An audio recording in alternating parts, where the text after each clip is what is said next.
दोस्तों, हम कभी कभी अपने ज़िंदगी और अपने अहंकार में पड़कर कुछ ऐसे फैसले ले लेते हैं जिनका अंजाम हमें ज़िंदगी भर भुगतना पड़ता है। और उनके अंजाम में हमें सिर्फ और सिर्फ तन्हाई मिलती है। पर एक ऐसे जिल्लत भरी ज़िंदगी जिसमें अपने गुनाहों को याद करके खुद ही सिसकना पड़ता है। मैं और मेरी माँ की ये कहानी ऐसी ही है। हमने अपने ही हाथों से अपने हंसते बसते घर को उजाड़ दिया था। हालांकि हमारा वो फैसला इतना ख़तरनाक साबित होगा, ये तो हम दोनों में से किसी ने भी नहीं सोचा था।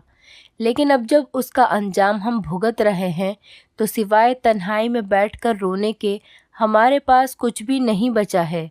इसीलिए मैं चाहती हूँ कि अपनी ये कहानी मैं आप सबको बताऊँ, ताकि जो गलती हमने की वो कोई और न कर सके। क्योंकि हमारी ये कहानी सुनकर आपकी भी रूह कांप उठेगी। ये कहानी है उस अंधेरी रात की जिसने हमारी ज़िंदगी में भी अंधेरा कर दिया था। उस दिन बहुत तेज़ तूफ़ानी बारिश हो रही थी। उस बारिश की वजह से बिजली भी चली गई थी। पूरे घर में अंधेरा ही अंधेरा था। मैं और मेरी माँ बार बार एक दूसरे को देख रहे थे। हम दोनों के चेहरे पर पसीना था। आसमान में बिजली चमक रही थी। बिजली की वजह से कमरे में थोड़ी सी रोशनी हुई थी। आज जो कदम हम दोनों माँ बेटी उठाने वाले थे, वो शायद ही किसी ने उठाया होगा। किसी सास या नंद ने शायद ही अपनी बहू के साथ ऐसा किया होगा। हमारी नफ़रत इतनी बढ़ चुकी थी कि हमें एक बार भी उन पर तरस नहीं आया था। वो सुबह से बार बार लड़खड़ाकर चलती हुई मेरी माँ के कमरे तक आती और एक ही बात कहती थी, माँ मुझे बहुत डर लग रहा है और तकलीफ़ भी हो रही है, कहीं समय करीब तो नहीं आ गया है। लेकिन माँ यही कहती थी कि अभी तो पूरा हफ्ता बचा हुआ है, जाओ जाकर चाय पी लो, ठीक हो जाओगी। माँ का जवाब सुनकर भाभी हर बार चुप हो जाती थीं, सर झुकाते हुए दर्द से तड़पती हुई अपने कमरे में चली जाती थीं। तेज़ बारिश और काले बादलों की वजह से बहुत अंधेरा हो चुका था। चारों तरफ रात हो चुकी थी। अचानक भाभी की चीखें सुनाई दी और वो दर्द से तड़प रही थीं।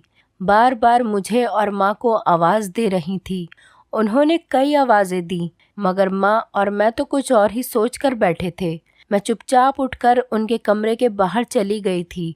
शायद समय करीब आ चुका था। उन्हें किसी के साथ की ज़रूरत थी। जब मैंने दरवाजे से अंदर देखा तो भाभी बहुत ही मुश्किल से अपने बिस्तर से उठी थी और दरवाजे की तरफ आ रही थी। इससे पहले कि वो बाहर आती, मैंने दरवाजे को लॉक कर दिया था। मेरे दिल में भाभी के लिए एक बार भी दया नहीं आई थी। शायद मैं तो कब से इसी समय का इंतज़ार कर रही थी कि कब वो मुझे मौका मिलता और मैं भाभी को इस दुनिया से ख़त्म कर देती। उस समय आसमान पर बहुत तेज़ बिजली चमक रही थी। बादल बहुत तेज़ गरज रहे थे। ज़मीन जैसे कांप रही थी। बादल इतनी तेज़ गरज रहे थे और तूफ़ानी बारिश की आवाज़ इतनी ज़्यादा थी कि भाभी की आवाज़ें और चीखें कमरे से बाहर नहीं आ रही थीं। अचानक उस समय भाई का फ़ोन आया और मैं फ़ोन को लेकर माँ के पास चली गई थी। भाई ने जैसे ही फ़ोन उठाया तो एक ही बात पूछने लगे कि आस्था कैसी है। मेरा दिल बहुत परेशान हो रहा है। कल रात मैंने उसे सपने में देखा था। वो बहुत दर्द में थी। भाई के ये शब्द सुनकर मुझे बड़ी हैरानी हुई। कैसे उन्हें सब पता है? वो तो शहर में ही नहीं थे। दूसरे शहर में होकर भी अपनी बीवी के बारे में सोच रहे थे। मैंने भाई को ऐसे ही कह दिया कि भाभी खाना खाकर सो चुकी है और फ़ोन बंद कर दिया था, जबकि मैं जानती थी कि उन्होंने कल रात से कुछ भी नहीं खाया था। मैं तो उन्हें लगातार चाय पिला पिलाकर ही बेहाल कर चुकी थी, मगर वो और उसका बच्चा ऐसे ढीठ थे कि हमारी जान छोड़ने का नाम ही नहीं ले रहे थे। आज कई हफ्तों बाद भाभी का किस्सा ख़त्म होने ही वाला था। मुझे अचानक से वो दिन याद आ गया जब वो दुल्हन बन के हमारे घर में आई थी। मेरी माँ लालची थी। भाई भी कुछ ख़ास नहीं कमाते थे, बस इतना ही कि हमारा गुजारा हो जाता था। हमने सोचा था कि भाभी लेकर आएंगे और वो ढेर सारा सोना और दहेज लेकर आएगी, लेकिन ऐसा कुछ नहीं हुआ। भाई ने हमारे सारे अरमानों पर पानी फेर दिया था। एक अनाथ लड़की को अनाथ आश्रम से बीवी बनाकर लेकर आ गए थे। घूंघट ओढ़ के सर झुकाकर वो लड़की मेरे भाई के कमरे में बैठी थी। मैं हैरान परेशान खड़ी घूरती नज़रों से उनके पूरे शरीर को देखने लगी और फिर मुंह दिखाई की रस्म के लिए अंगूठी ली और उसके करीब पहुंच गई। मुझे बहुत गुस्सा आ रहा था और दिल चाह रहा था कि उसे मैं घर से बाहर ही निकाल दूं, लेकिन वो मेरे भाई का प्यार थी, इसीलिए मैं ऐसा कुछ भी नहीं कर सकती थी। मेरा भाई उस समय कमरे में नहीं आया था। मुझे बहुत गुस्सा आ रहा था और बहुत मुश्किल से खुद को नॉर्मल रखे हुए थी। उसके बाद मैंने झटके से उनका घूंघट उठा लिया। वो सोच रही थी कि मैं उनसे नरमी से बात करूंगी और मुझे हड़बड़ा कर देखने लगी थी। उनकी उम्र 18 साल लग रही थी। उनका रंग ज़्यादा गोरा तो नहीं था, लेकिन उनके चेहरे में एक चमक थी। उस समय उनको देखकर मुझे अपने भाई की पसंद पर गर्व हुआ। उसके बाद मैंने खुद को संभाला और अपने चेहरे से मुस्कुराहट हटाई और आस्था भाभी का मुंह अपने हाथ में पकड़ लिया था। मैंने इतनी कस के उन्हें पकड़ा था कि उनके चेहरे पर निशान पड़ गया था। वो सब देखकर बहुत डर गई थी, लेकिन कुछ भी नहीं बोली। मैंने उन्हें कहा, आस्था भाभी, ये लीजिए मेरी तरफ से आपके लिए एक छोटा सा तोहफा। उम्मीद है आपको ज़रूर पसंद आएगा। हीरा है हीरा। मैं उनको ये जताते हुए और चेहरे को झटकते हुए बोली थी। मेरा बर्ताव अपने साथ देखकर वो हैरान रह गई थी। वो नई नवेली दुल्हन थी। उसके बाद मैंने डब्बे से अंगूठी निकाली और उनके हाथ को अपने हाथ में रख लिया था। उनके पास कोई गहना नहीं था, सिर्फ एक ही अंगूठी थी जो मेरे भाई ने उन्हें दी थी। मैंने अपनी लाई हुई अंगूठी को उन्हें उंगली में पहनाना शुरू किया, मगर ये क्या, अंगूठी तो उंगली में जाकर फंस गई थी। मैं उनकी उंगली से अंगूठी खींचने लगी तो उन्होंने हाथ खींचकर पीछे कर लिया था। उनकी आंखों में आंसू भर गए थे और मुझे नरम आवाज़ से बोली, दीदी, यह अंगूठी तो मेरे फंस चुकी है। मैं हैरान होते हुए बोली, ऐसा कैसे हो सकता है? ये तो भाई ने ख़ास तुम्हारे लिए बनवाई थी और तुम्हें पहननी ही होगी, नहीं तो भाई का दिल टूट जाएगा। उसके बाद उन्होंने कहा, नहीं नहीं, कोई बात नहीं, मैं पहन लेती हूँ। वो अंगूठी उनकी उंगली में फंस चुकी थी और वो दर्द में थी। उनकी आंखों में आंसू आ गए थे, मगर मुझे देखकर मुस्कुरा रही थी। उसके बाद मैं ऐसे ही उन्हें कमरे में छोड़कर बाहर आ गई थी। मैं कमरे में गई तो माँ कुछ सोच रही थी। उन्होंने जैसा सोचा था वैसा कुछ भी नहीं हुआ था। हम दोनों माँ बेटी का तो शुरू से ही यही ख्याल था कि एक अमीर घर की बहू लेकर आएंगे ताकि वो बहुत सारा दहेज लाए, पैसा लाए, गहने लाए और हमारा घर भर दे। मेरे भाई ने तो एक अनाथ लड़की से मोहब्बत कर ली थी और आज उसी के साथ जीवन गुजार रहे थे। कुछ दिन बाद धीरे धीरे भाई अपनी नौकरी में व्यस्त होता जा रहा था। वो सुबह 10 बजे घर से जाता था और रात को देर तक वापस आता था। मेरी तो आदत सी बन चुकी थी बात बात पर भाभी को टोकना, ताने देना, नीचा दिखाना, उनकी बेइज्जती करना, मगर वो बेचारी तो मेरे सामने कुछ बोलती ही नहीं थी। मैं कभी कभी भाभी को बहुत परेशान करती थी और आज भी मैंने ऐसा ही कुछ करने का सोचा था। मेरी कुछ दोस्त घर आई थीं तो मैंने अपनी नई नवेली भाभी से नौकरों की तरह काम करवाया। मैंने अपने दोस्तों के सामने अपनी भाभी को सुनाते हुए कहा कि मेरा भाई तो बहुत दयालु इंसान है। उसने तो अनाथ और लवारिस लड़की को सहारा देने के लिए उससे शादी ही कर ली, वरना कहाँ मेरा भाई है और कहाँ ये लड़की। इसके खानदान के बारे में तो किसी को कुछ पता ही नहीं है। मेरी भाभी ने बातें सुन ली और चुपचाप सुनती रही और जब भाई घर पर आए तो उसे रो रो कर सब कुछ बताने लगी थी। मैं अपने भाई से बड़ी थी, इसीलिए भाई ने उसे ही चुप करवा दिया था।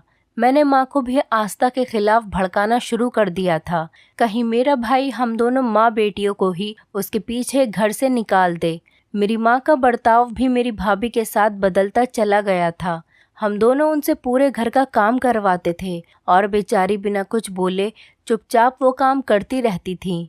वो किसी से कुछ नहीं कहती थी और सब कुछ सहती रहती थी, क्योंकि हमारे सिवा उनका दुनिया में कोई और नहीं था।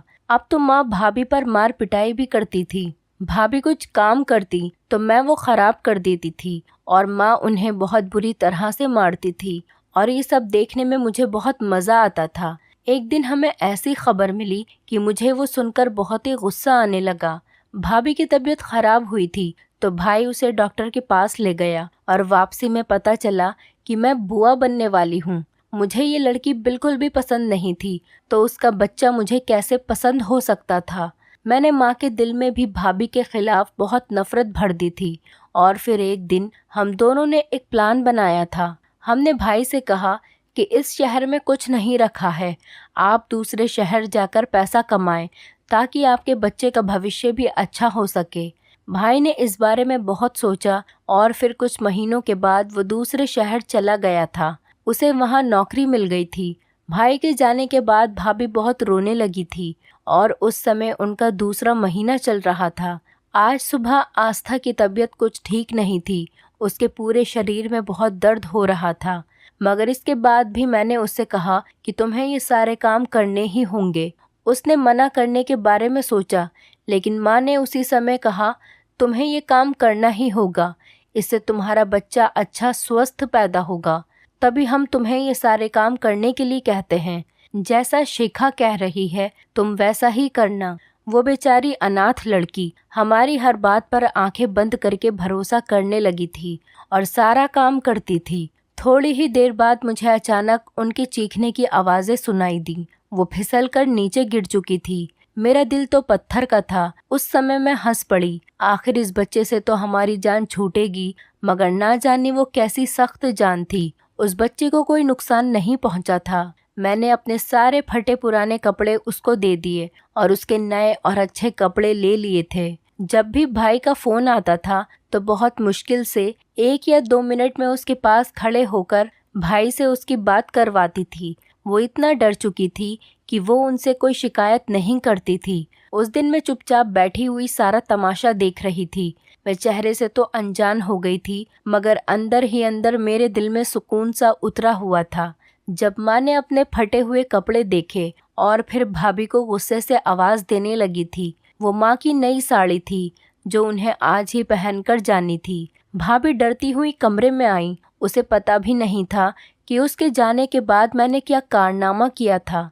माँ ने गुस्से से अपनी साड़ी को ज़मीन पर फेंका और भाभी से कहा, मेरे सामने आकर खड़ी हो जाओ। भाभी दर्द के मारे रो रही थी और सिसक रही थी। माँ ने कहा, अंधी है तू? अब क्या तेरा बाप मुझे नई साड़ी ला कर देगा? एक तो खुद खाली हाथ मेरे बेटे के जीवन में आ गई और अंधेरा कर दिया, और अब तू ये काम करेगी? भाभी का चेहरा पीला पड़ चुका था। मैंने माँ से कहा, छोड़ दीजिए माँ, इसका बाप कौन है, कहाँ है भी या नहीं, कौन जानता है। ये तो हमारा एहसान है जिसकी वजह से ये नाजायज़ औलाद को हम अपने घर की इज्जत बनाकर रखे हुए हैं। ये शब्द बोलते वक्त मेरी ज़बान कुछ लड़खड़ाई थी, मगर नफ़रत की आग इतनी ज़्यादा बढ़ चुकी थी, जो मुंह में आया मैंने कह दिया था। मेरे ये शब्द सुनकर भाभी तड़प उठी थी और एकदम से बोली, मैंने ये साड़ी नहीं जलाई है और ना ही फाड़ी है, मैं तो इसे बिल्कुल ठीक रख कर गई थी। भगवान जानता है, मुझे गाली मत दे, इसमें मेरी कोई गलती नहीं है। मैंने खुद अपनी किस्मत को नहीं लिखा है, बदकिस्मत ज़रूर हूँ।